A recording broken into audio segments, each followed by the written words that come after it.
Good morning, everyone. Thank you all for attending Fourth Line's CASS and COVID-19 webinar. Some firm considerations. It's nice to see a lot of familiar faces, familiar names from my network and many other new names on the call. Hope everyone's well and not going quite stir crazy just yet. And tip my hat to those that are homeschooling and trying to work full time at the same time. Well, what a compelling couple of months I think you'll agree we've had. It's definitely shone a light on our processes and procedures, our controls and our technology capabilities, both from a positively reassuring and constructive perspective. Like us, I think a lot of resources have been constrained, so I'm sure a lot of you guys are learning some new skills and being very flexible in your roles. I know us at Fourth Line are definitely learning some new tricks over the last few weeks. For those that don't know me, my name's Gareth Folks. I head up our financial services practice for risk and regulatory compliance with a specialism around client assets. My job at Fourth Line is to support clients in addressing their risk and regulatory vulnerabilities, and that's via our strategy of review, build and ongoing support, which is underpinned by four main services: CASS consulting in this situation, flexible resourcing that allows our clients to leverage contract interim services for critical CASS projects. Also our talent service line, which helps build CASS team and organisational capability onward. And then our learning proposition, which this session is part of. Other products included in that are more open delegate workshops, in-house training solutions, and our new e-advisory CASS platform. Just to introduce you to William, our expert for today. I've known William for around 4 years now. Introduced to William via a mutual contact. At that time, he was doing some very good work for the global CF10A at Barclays, and I've tracked him over the last few years while he was working at a CASS large investment management and wealth management firm, where he was a key CASS resource to some large outsourcing and M&A activity projects, specialising in CASS frameworks and governance. More recently, luckily, we've been able to get William into our stable, and he's delivered some key projects into small and medium CASS size banks and investment firms, a lot of which has been around sort of strong audit, remediation, self-identified breaches, where he's parachuted in to do health checks and put in place some sort of mitigating recommendations to move forward. So no further ado, I'd pass you over to William. I'm sure he'd like to tell you a bit more about himself. Thank you, Gareth, and welcome everybody today. Many of us are still adapting to our new unparalleled reality. People joining us from Edinburgh to the South Coast. Online with us, we have asset managers, asset servicing firms, custodians, wealth managers, global investment bank, pensions companies and IFAs, law firms, fintechs, businesses, investment managers, fund houses, and even involving investment manager platform firms. So my experience, as you see on the slide, is covered working with, as Gareth has also said, from small, medium, large firms, banking, wealth managers, through to third-party administration companies, and also working closely with custodians. I suppose one of the key questions to start with here is how are you getting on? How are you managing your risk in this new world foisted on all of us? How have you adapted to discharging your responsibilities? You know, whether you're an employee in the earlier stages of your career, starting out working in a CASS environment, or if you're more towards, as you see on the slide, the grey-haired end of the career spectrum, like my good self, or if you have specific responsibilities, personal responsibilities and direct responsibilities to the regulator, for CASS or in some other capacity for your firm in an operational or other management capacity. How are you managing your duties, and how has your firm adapted to the new risks this new way of working has brought into sharp focus in such a short space of time? and particularly because many of the government's arrangements, whether you're a small, medium or large firm that you'll have put in place, have been put in place in the context of working physically together, primarily in buildings in the same space, and not working remotely, having to deal with, caring responsibility, as Garrett alluded to, through to managing and looking after your children that will be jumping in on some of your calls, through to looking after elderly relatives. So it's a completely new environment that we're all trying to adapt to and work through. And by the end of the webinar today, you will have some hopefully new and interesting considerations to address, along with mitigants and activities for you and your firms to consider. So moving on to the next slide, Garrett, please. So our objectives today are to deal with the FCA published guidance, I'm sure you'll have seen, published on the 6th of April, to address some of the key questions that the regulator has received to date, to highlight key changes to your CASS home working practices and arrangements, discuss some of the FCA expectations in this new world that we're working in, and also create an open forum for some questions, idea sharing, and future collaboration. Just on that point, we will be taking some questions towards the end, so please feel free to put them into the chat, and we'll work through them, and as many as we can with the time allocated. Thank you.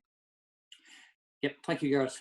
So I'd also draw out some key regulatory expectations and mitigants that you and your firm ought to consider now, particularly if in the unfortunate event, because of all the change that's been foisted upon us, that you will and may likely end up having to debate internally, first of all, potential reporting issues or material CASS breaches that you might need to approach the FCA about, or restrictions on your working practices, inabilities to conduct reconciliations, or some other material matter that is notifiable under the CASS 6 or 7 rules.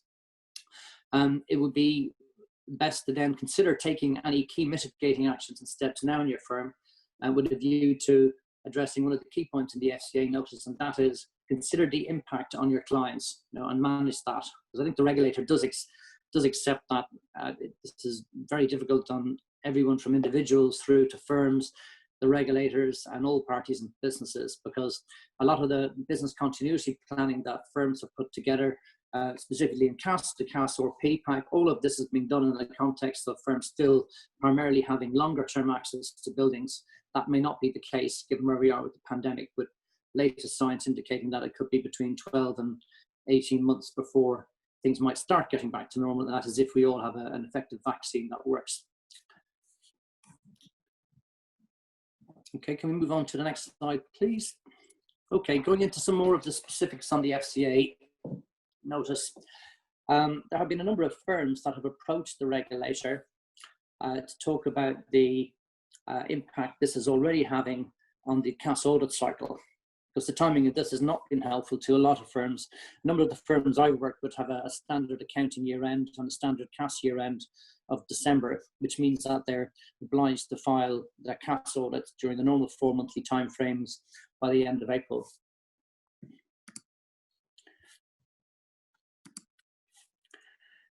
So there may be increased audit costs due to the complexity of remote auditing, lack of building access, or face-to-face interviewing. So the FCA have already made clear to firms that they still have to file their audit reports, and if you have a delay, you need to follow the steps on the slide I've set out in front of you there by contacting the CASS audit email address with the different criteria set out on the slide. Obviously think through very carefully your rationale for needing a delay. But if you can avoid that, you need to consider, perhaps as mitigants, some other ways of working with your auditor. Can you walk through your audit evidence using all the multiple tools that people are starting to get much more familiar with now, from webinars, whether it's Zoom like today, or whether you can use Microsoft Teams. But there are definitely ways in which you can set up meetings with your operations teams to walk through reconciliation sampling, audit deep dives on meetings and focus meetings. And then that way you may still be able to meet your audit timeframe objectives.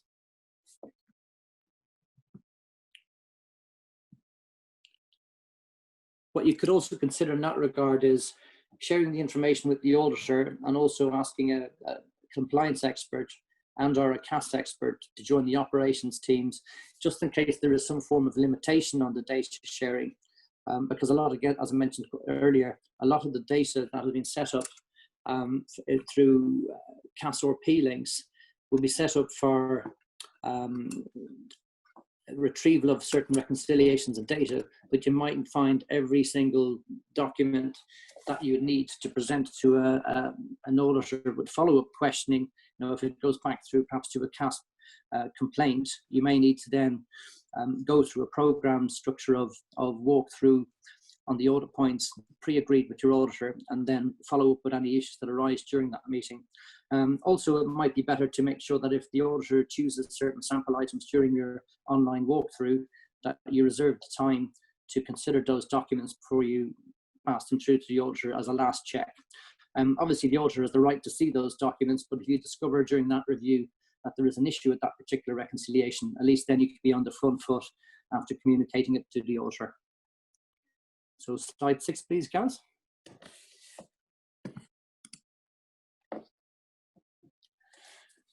Another key aspect to the FCA update is their concern about firms having to reprioritize their different improvement programs. Closely linked to many CASS audits I've seen and worked on are short-term, medium-term, long-term plans communicated to the regulator that I'm sure some of your firms have come across around closure of long-standing systemic CASS breaches through strategic change by improving your CASS arrangements. This could be commonly in relation to IT upgrades that are automating a myriad of CASS processes.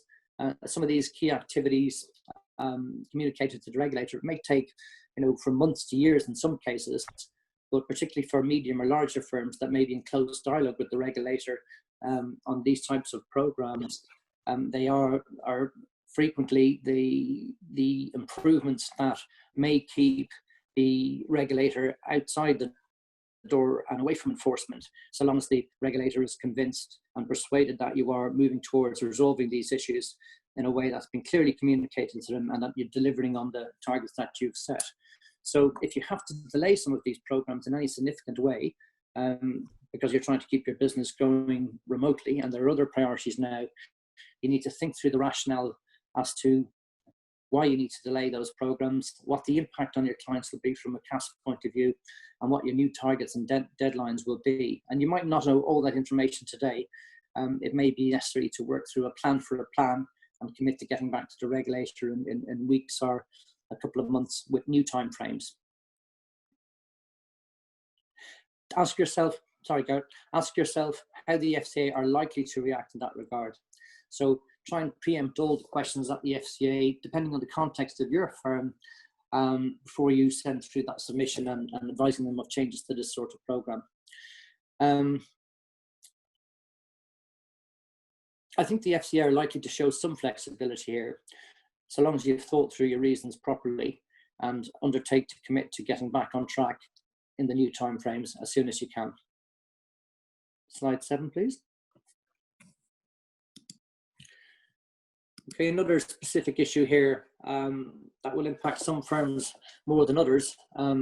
Probably the fintech businesses online today may have opened their businesses with electronic banking in mind rather than the banks I've worked with, where I've deliberately decided to keep handling of checks and those processes open for the long-standing and perhaps elderly clients in some cases. So there may be an issue with checks being delivered to physical addresses at the moment, which means you breach your requirement to bank the check within 1 day of receipt. So the two key steps that the FCA have outlined here are communicate issues of this nature with your clients rapidly, encourage your clients to transfer funds electronically, and have a process in place to destroy or return the checks promptly. So one of the key questions, again, I'd ask you today is, have you already a process in place to tell clients if your business has problems in receiving, banking, processing checks? Have you considered updating your websites to communicate this to your clients? The second point then is that you need to cover any potential shortfall that may arise if you're going to pay funds away to a client on a check that has not cleared or been deposited into your account. So have you a process to calculate and cover these precise amounts? The key is that you've considered how the remote working environment is affecting your firm and CASS process for handling checks. So take the appropriate action now to modify processes relevant to your firm and updating client communication on websites or through emails or otherwise. A further thought here, the FCA is telling firms to tell clients of differences in actual processes to date because of COVID-19 and remote working. So if you think about your terms and conditions, your contractual arrangements with your clients, and your other standard processes that will have been working in a particular way before the lockdown, have you compared those broader commitments you've made from a CASS point of view in your terms and conditions to clients? And are there any other changes apart from the handling of checks? So if so, you need to think now about flushing out what those differences are and communicating those important differences to clients either via website or via email. And if you are in a situation where certain services have had to stop and you're still working at the processes to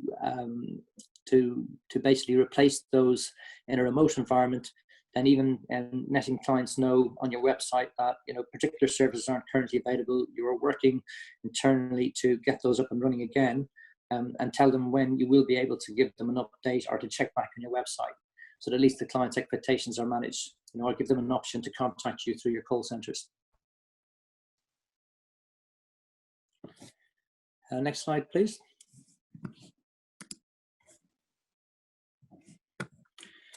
So again, like the handling and physical lodging of checks, physical asset reconciliations will be very difficult for certain firms in this environment. There's an obligation to comply with the 6-month rule, making sure you reconcile assets at least on a 6-monthly basis. If you cannot do that, you need to communicate that with the FCA, to the FCA. The impact of this particular issue and the constraints on firms and access is likely to vary quite a lot depending on the nature and scale of your business.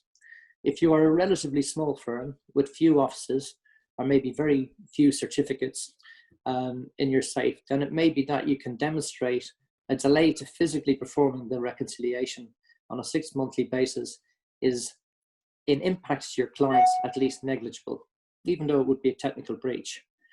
So that's to say, if you have few certificates and a well-controlled logged access, breaching in the short term, you may be able to demonstrate to the FCA in your notification that it's a very low risk for your firm because nobody has building access.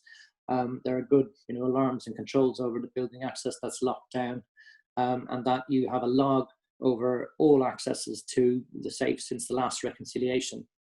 So this may be a very material percentage of your custody assets, and your notification should be considered internally before notifying the FCA and setting that context out clearly to the regulator. Telling them exactly what percentage of the assets are impacted compared to your overall book of business may help allay their fears and stop an adverse reaction from the regulator. But for a larger firm or a custodian, or indeed one of the global banks I worked for that had a branch of a UK bank in Portugal, that firm had 250,000 certificates, right? So they were being counted on a rolling basis. And in that particular environment, Portuguese people like having certificates, so they're physically held on their behalf, and that's fine. Different people and different firms and countries operate in different ways. But if that's the position your global investment bank or firm is in, then this will present a much bigger challenge to address. So you need to decide the impact of that, the securities issues over access, where precisely you were in your last reconciliation, how safe you can demonstrate and evidence to the regulator those certificates are, and then decide your communication to the FCA as appropriate. Move on to slide 8, please, Gareth. Sorry, 9, I meant.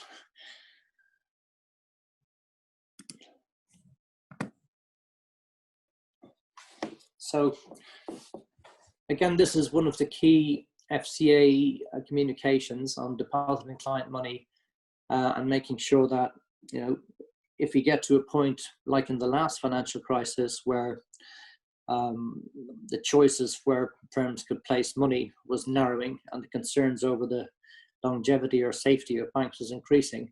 And so we've lived with diversification rules since that time, and firms will already, I hope, have good processes in place to assess their existing client money banks, to, on an ongoing basis, monitor the suitability of those client money banks on behalf of their clients.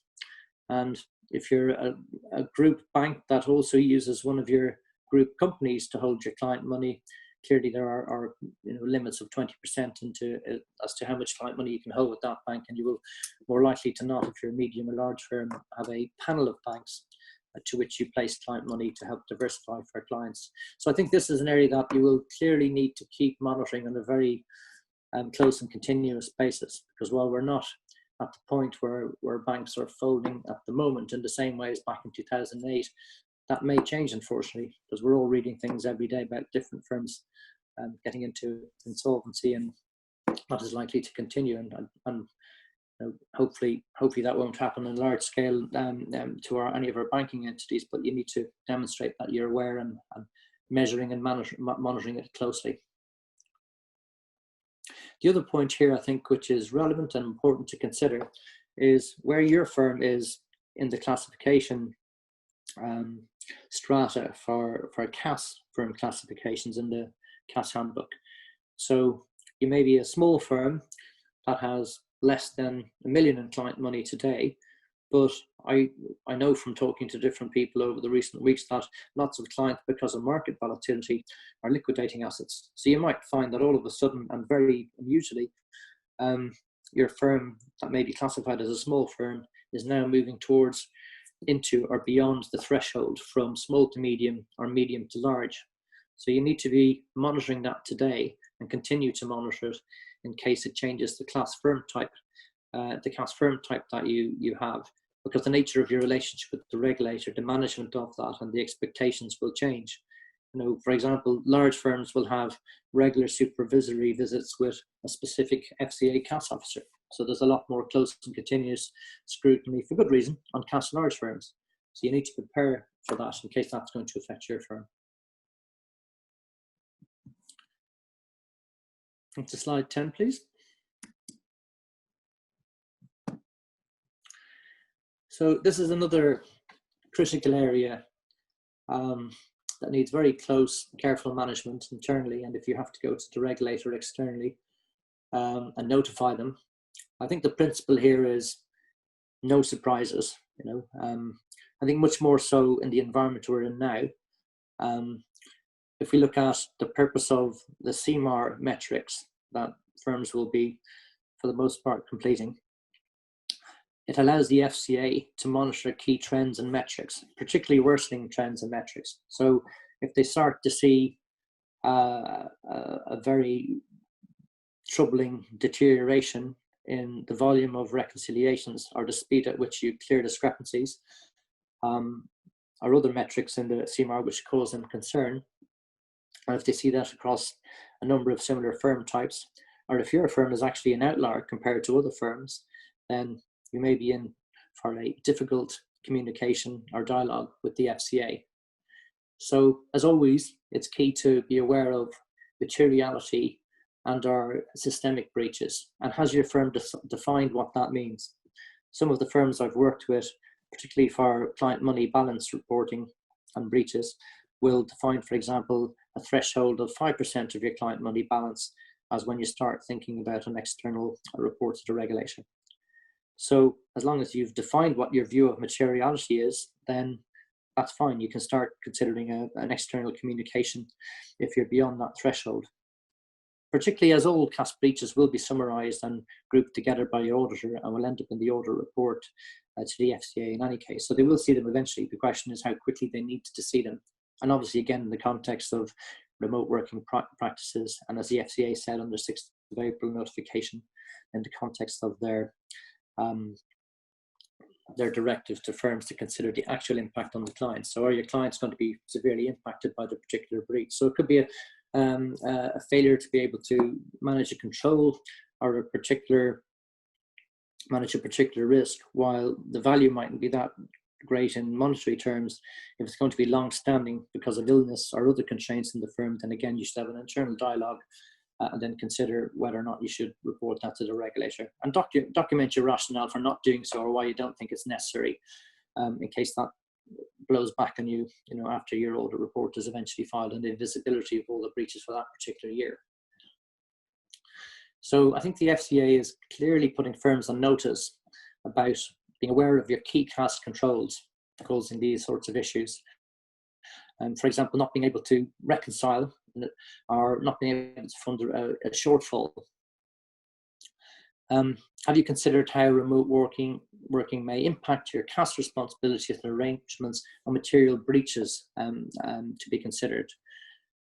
So if we take the position before we've all been forced to work from home, right, it's more than likely for most firms, at least here today, that if you had a significant CASS issue, most of us would convene a key group of people that would meet immediately and often face to face. So typically my experience has been that, as a CASS advisor, I'd be talking very quickly with the CASS officer and compliance officer. And then if we thought that the particular systemic nature of the issue or the materiality of it, or if because of its context for our firm, it was something that we thought the FCA should be made aware of same day, then we'd gather in the key people, from operations, risk and other teams as other relevant staff as we thought is necessary.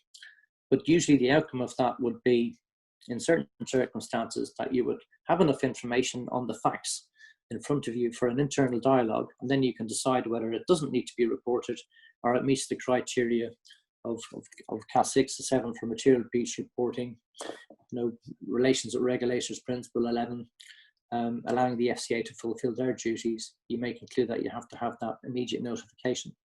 Now, thinking about that from the point of view of where we are today, those desk side conversations cannot take place in the same way.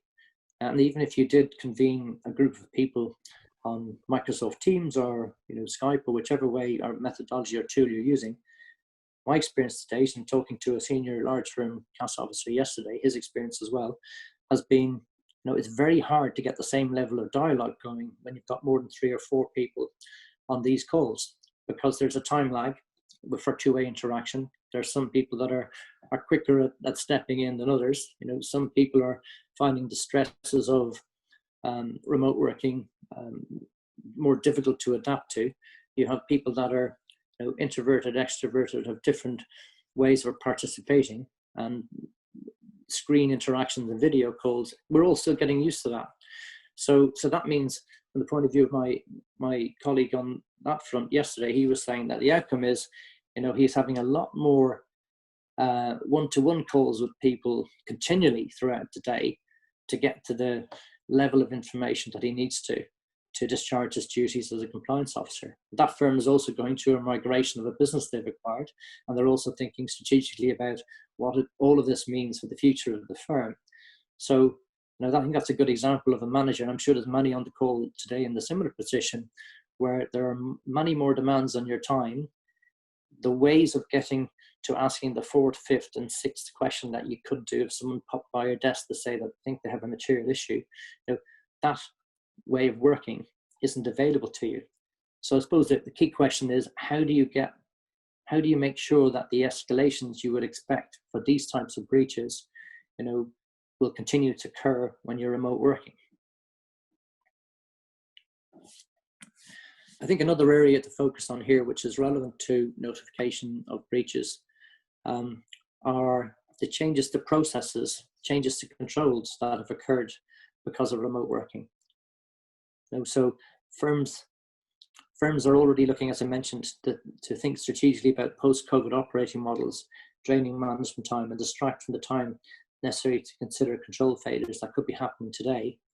But perhaps your firm is also working furiously to make sure that the right IT access is there, that the right workarounds are in place. So they have to change IT protocols to make sure that people can approve and authorize reconciliations, whether it's changes to CASS 4P, could be changes to payment protocols. All of this means things are changing at pace, and there's a risk that they might be changing in your firm, depending on the nature and scale of it, without the normal approvals and testing going through, right? Because it's all about making sure that you can respond to your clients and keep your business running. So maybe the typical existing governance structures aren't being followed to the letter. And maybe people are ill in your firms, so others that would know about how to test or control these particular changes might not be available to you in the short term or even medium or long term. So I think the key areas here to focus on then are, how will you make sure you continue to get the information you need to consider issues that could be material, notifiable to the regulator? How do you make sure that working remotely, you can make a timely notification? Or, how can you consider the facts and record a rationale as to why you don't think you need to make a timely notification? And will that stand up to scrutiny once your CASS audit report is sent through? At some point, you're going to have to make sure that any of the CASS process changes that have taken place have an element of formal approval, right? And somebody will need to also make sure at the right time that any of those process changes have been mapped through to CASS controls, all the way through to your KPIs, your KRIs, your regular monthly reporting, your control frameworks. How do you know that that hasn't changed today and that you might have lost visibility of it just because of some issue with remote communication? So I think there's definitely a lot to consider here in your working practices to make sure that you're not blindsided in the coming days, weeks, months to a notifiable situation that you weren't made aware of. Let's turn to slide 11, please.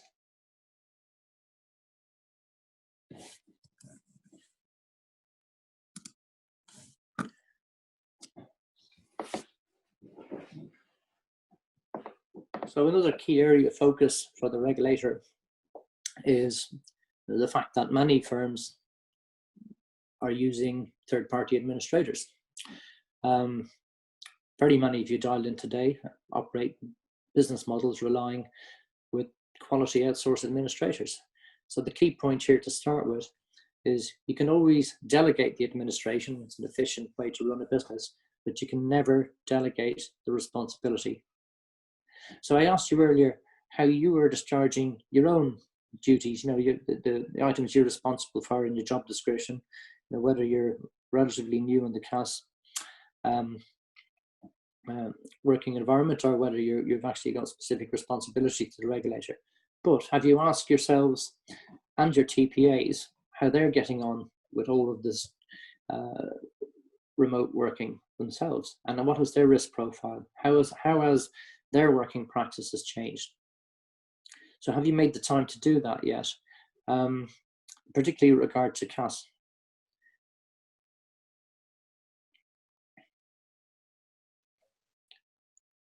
And the other thing I think to be very careful about here is a number of firms will use third-party administrations that naturally will operate in different jurisdictions. But different jurisdictions have different levels of capability and are at different stages of responding to this crisis. So while the firms where their employees in other countries may have excellent IT, architecture, fiber optic broadband, great communication, and great security, the fact is some of those people, when they're working from home, mightn't have the luxury of being able to operate in a room where they can concentrate properly for hours at a time to make sure your reconciliations or other CASS activities are executed to the standard that you and your clients and the FCA would expect. Or even the connectivity, they mightn't have the same level of connectivity or issues. So in some cases, your firm may need to consider if they need to bring certain key administrative tasks back in-house, effectively insourcing. Or do you need to get closer to your third-party administrator? Have you evidence from your dialogues to date that they're in a position where breaches are likely to increase, or reconciliations and discrepancies are likely to start going into a place where they may become out of control? In that case, are your current governance arrangements fit for practice? Does your monthly meeting still make sense? You may need to consider switching that to much more regular contact, bi-weekly, weekly, or for some critical areas, you may need to manage more effectively because you have and retain the responsibility.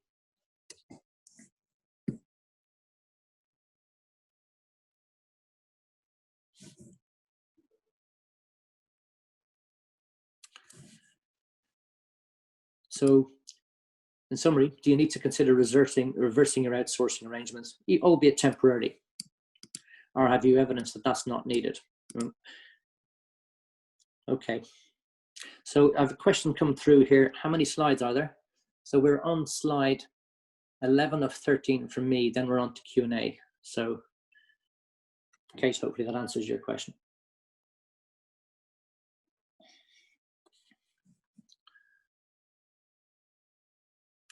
And then the other point on the outsourcing, before we move on to the next slide, is if you do need to consider insourcing, even temporarily, do you have the right people to do that?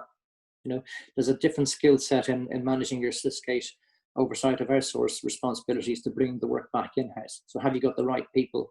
Have you got the bandwidth in your firms, particularly with the strains and stresses of COVID-19 and all the remote working changes we're all already adapting to? So do you need some short-term external support? Okay, let's move to slide 12 and consider some other key considerations.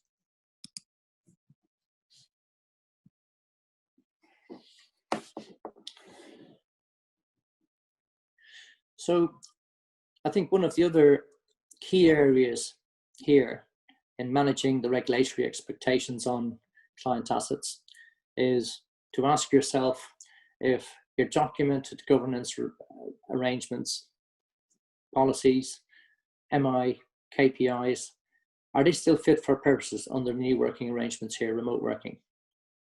Have you changed processes? Can you make sure that somebody in your teams can you make sure that people in your teams check those changes to processes back to your key governance metrics? Are the right people in your CASS framework that are responsible for these processes aware? Have they dedicated their time to making sure that if they're responsible for them from a CASS point of view, that they're satisfied that the new processes and controls are fit for purpose? Have you put extra people on these controls and processes, particularly if they've reverted from some automated process through to a short-term manual workaround? Is your governance matrix still accurate? Have people changed roles in your firm to manage remote working? Have you managed to keep your segregations of duties apart? Or have people had to cross over from third to second line, or indeed second to first line, just to keep your business up and running? So do your IT departments have enough bandwidth to support all the myriad of business changes that remote working demands? Accesses, controls over segregation of duties, payments, fraud prevention. Or are people trying to do things, taking shortcuts, in good spirit to try and make sure clients are served, but are the right second and third line people given time to check and challenge those issues or changes? So that there's any significant failure that impacts from a CASS point of view can be examined more closely before material breaches arise or systemic failures occur. I mentioned earlier, I think this is critical. Are the key workarounds fully documented? Or do they need to be? Do you need to dedicate people to do that, approve it, and are tied back into the MI information flows? Is there anything happened? Has anything happened and changed that isn't tying into your MI or your information flows? Can you spot and address that now? You may need to consider some form of risk assessment, even at a high level. And I know that will be very challenging because of the multiple brands on everybody's time. But if not today, is it something that you can at least put on the table when you're having your management discussions in the coming weeks? Have you had to postpone monitoring programs or other independent QA, which would normally give you different ways to test your controls and challenge? Not easy to juggle this with the competing demands on people, but the regulator maybe start to get into a place where they question firms about this. If the CMAR metrics start indicating over the coming weeks and months that firms are starting to fail in their CASS duties and they find an increase in insolvencies or books and records aren't accurate, then the regulator will go through personally the individuals that are responsible, but then start challenging the third lines of defence model and making sure that firms can continue them to the best of their capacity. On the CASS RP, most firms I've worked with have done very good work in making sure there is reasonable electronic access, whether it's through SharePoints or other methodologies. But can all those links work independently? Do they all work in the way they can physically in a building? Do they work from your remote desktops and laptops that you're dialing into from today? Have any of the changes to processes that have had to be made because of remote working operating model changes, have those all been incorporated into your CASS RP? If you're one of the firms that used to remind everybody every 5 days electronically, all the people that are responsible for the components of the CASS RP, if you used to do that every 5 days to attest to the validity of all the components, are you still doing that? Are you sure and happy that the CASS RP is still fit for purpose in this remote working environment? Could insolvency practitioners use this CASS RP pack working remotely? Again, they're designed for mostly for physical access to buildings. So what needs to be updated in terms of contact numbers and details, personnel even, if people are switching teams to help the firm continue operating?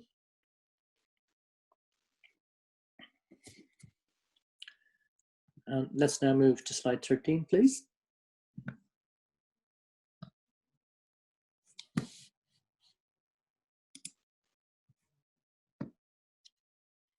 So just some additional points to what is already covered in previous remarks. So do you know who in your teams may need more hand-holding support today, and how will you monitor that going forward? One Big Four firm recently had an excellent but simple suggestion. Are you arranging to have a morning huddle with the key people in your team? So a morning video conference, where you go around everybody in the team so that people aren't talking to each other. A person would then commit to what the key activities they're dealing with that particular day, relating to CASS, and then at a minimum you meet back with those people in the evening. So you assess how far people got, or as managers then you can help remove blockers, or at least you become aware of something else critical that's come up. But if you make that routine and regular, it may be a way to at least understand, on a daily basis, what issues are arising and helping manage CASS controls during this difficult time.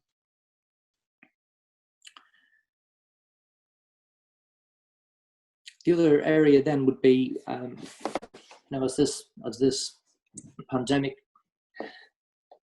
evolves, it could start getting more and more invasive to our businesses.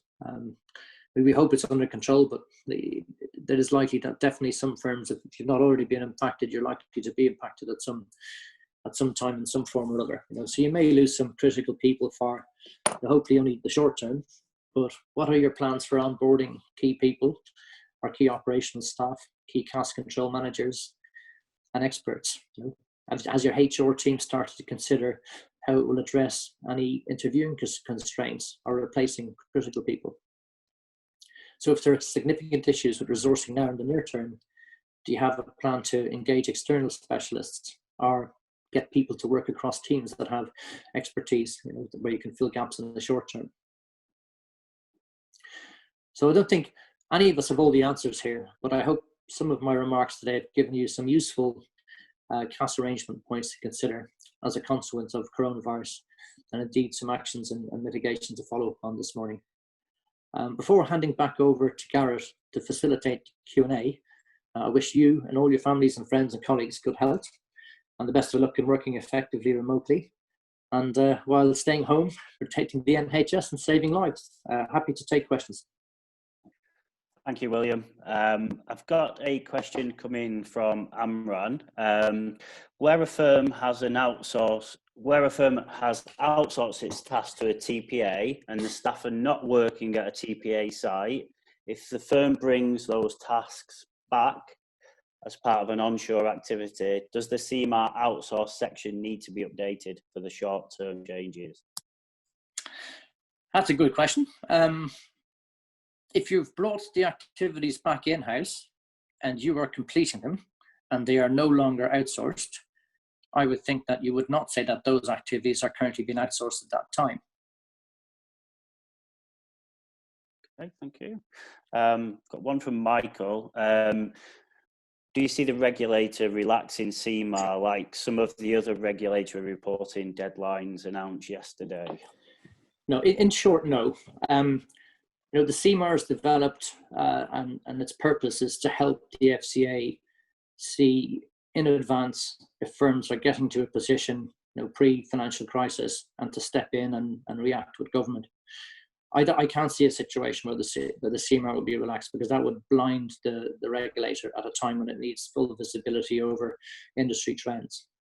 If you're having trouble completing some of the components of CMAR, or you know, if you find that trends are worsening, I would go back to some of the remarks that FCA have made on the 6th of April notice they put on their website, you know, where they're saying consider the impact carefully on your clients. You know, manage the material aspects of that. Firstly, I think, you know, so that you lessen the impact across your book to the best of your ability. Consider what you can do to mitigate the constraints or issues with completing CMAR, and consider what you can continue to complete. And then, you know, when you've considered all those steps, I think then, you know, have a dialogue with the regulator if you're still having trouble. One from Sam.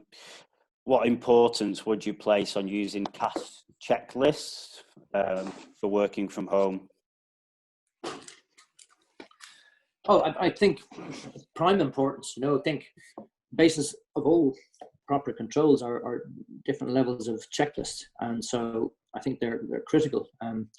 If they can be electronic and assessed by a second person, that always helps. If the first person gets something wrong, or it allows a second person to check and challenge it. You know, there may be even some relaxation in standard practices for something like checklists that won't generally have critical client data on it.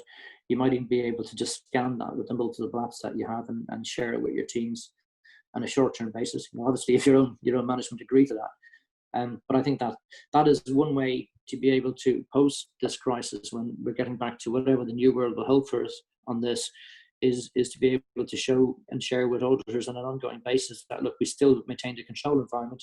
We used checklists, albeit remotely, albeit scanned and going around multiple, you know, from terminal to terminal.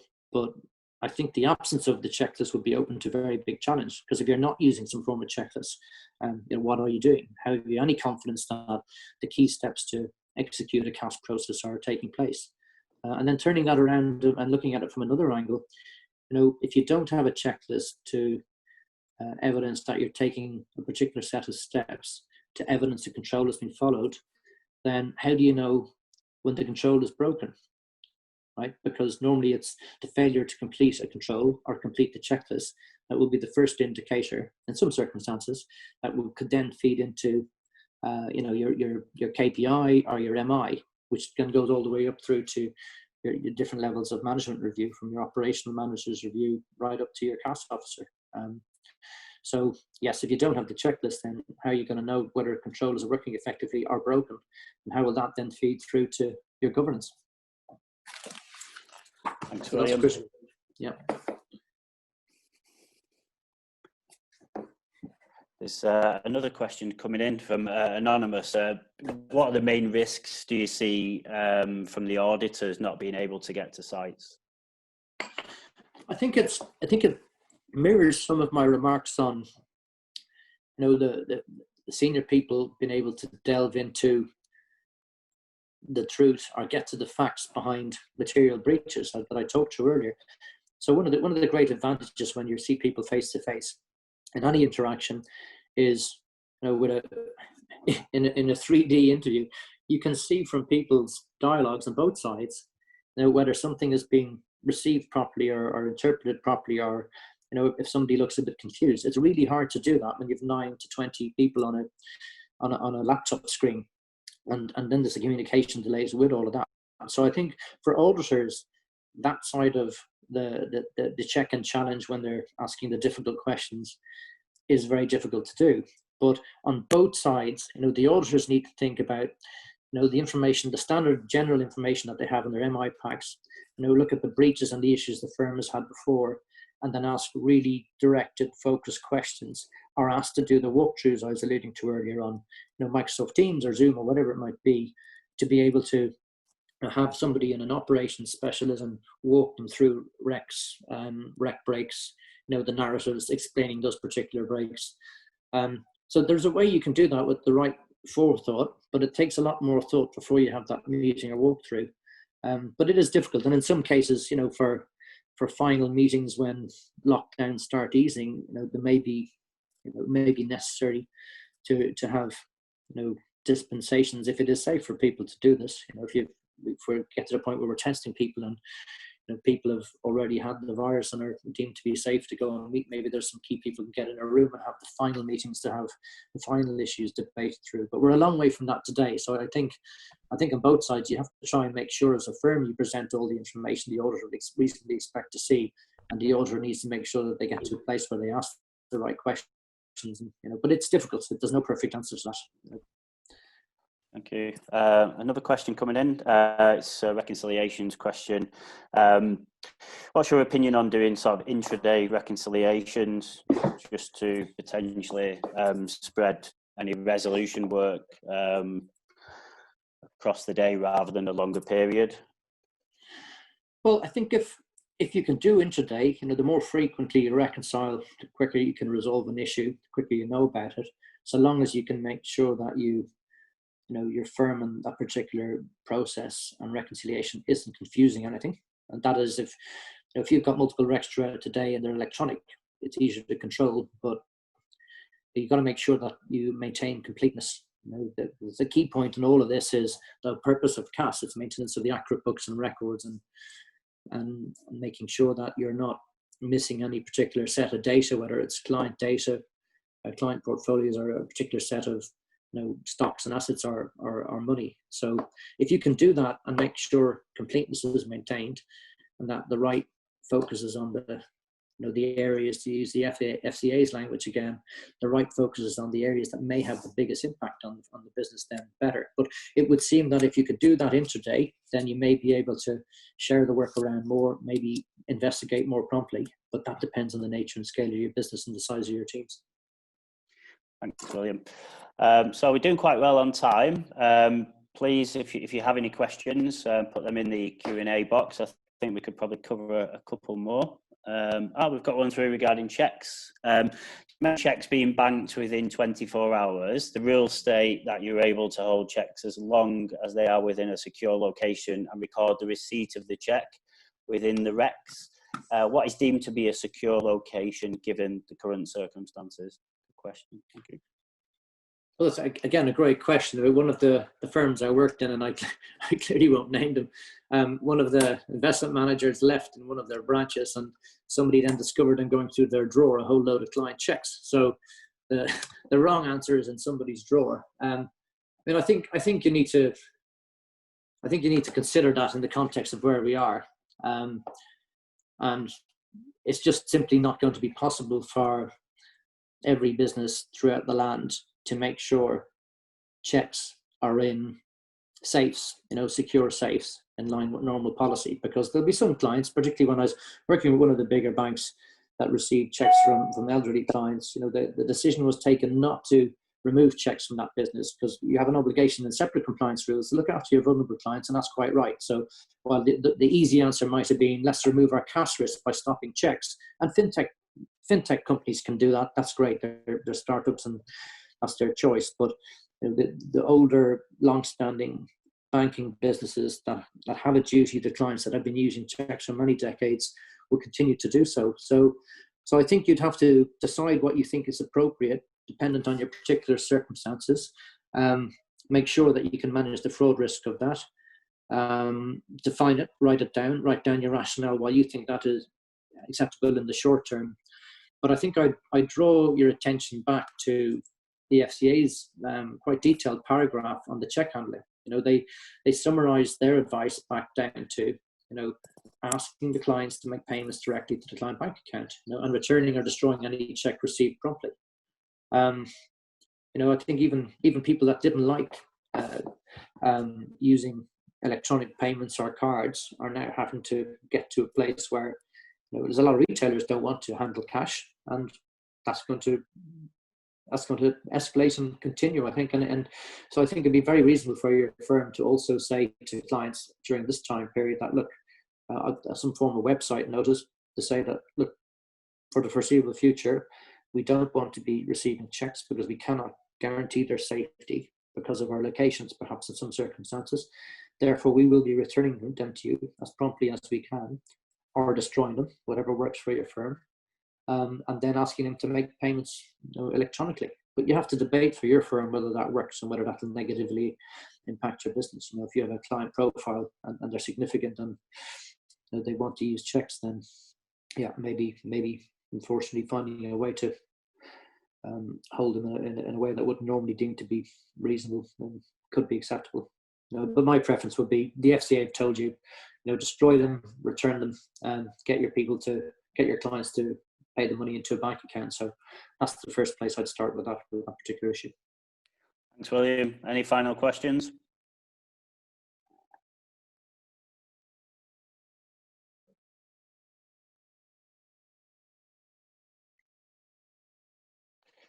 None coming through. I'm sure William's, you know, open to handling any questions after the call if they come up. Obviously, myself, I'll share William's and my details at the end. Just for you, anybody looking at sort of upskilling or refreshing over these months, we've seen, you know, a spike in that from our clients during these times. Here's just some examples of some of our upcoming courses in the regulatory compliance and risk management areas. These are CPD certification courses. Most of the courses, you know, ultimately at the moment are being conducted virtually until we can get back to calmer waters and, you know, the physical events around the UK. If you are interested in any more information on these courses, again, feel free to contact myself. My email address and my LinkedIn is there. William's LinkedIn as well. But yeah, I'd just like to say, William, you know, it's fantastic having you on. Someone with, you know, so much passion about the subject matter, and your experience and knowledge on the subject matter as well is much appreciated. Just like to say to everyone, stay safe, and hopefully we'll be in contact in the coming months. If anybody wants the recording, then we can send that over as well to your colleagues. Thank you again.